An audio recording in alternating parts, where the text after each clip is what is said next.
Assalomu alaykum, hurmatli kuzatuvchilar. Bugun Xudo xolasa Xazarsuz viloyati Buxamona geldik. Bu yerda bir dana temir eshik o'rnatdik. 1-2'likliyiz. Shumkali variantda bo'ldi. Do'stlar, bu ham eshigimiz hozir zakazdan shumka bilan chiqib turibdi. Belar 8/4lik profildan zamokchalarni qo'yib berdik. Dugalari besplatniy bo'ldi. Eshigimizning telari, paroqlari shu yerlar bo'ldi. Profillari 6x6. Stenasi 1.8'lik bo'ldi. Abnashiklari 15 cm, koronalari 25 cm. Framogalari 1.8'lik listlardan lazerli aparatda o'yib ishladik. Ustini dizaynini ham shu lazerli aparatda milliy gullar tushadigan listlardan bosib berdik. Quloqlar 3 dan pashnikli yaxshi quloqlardan qo'yib berdik. Stimul zamoklardan o'rnatib berdik. Stimul zamoklar ham eng yaxshi brendli zamoklardan.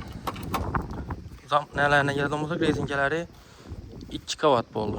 Arka tarafı alikafon 5 şurupni yaxshilatib ishlab berdik. Bularni remontdan olib tashiman dedi.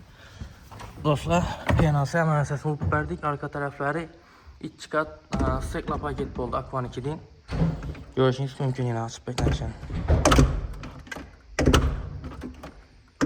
Ajoyib chotki olib chiqdi. Arka taraflari steklavatadan buring.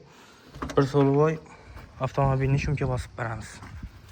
Görərsizlər, Xudo xolasa kimə şunday xizmətlə gəlsə, Rəhmətcan brend işlərinə nömrələrini qoyamiz, bağlanasızlar.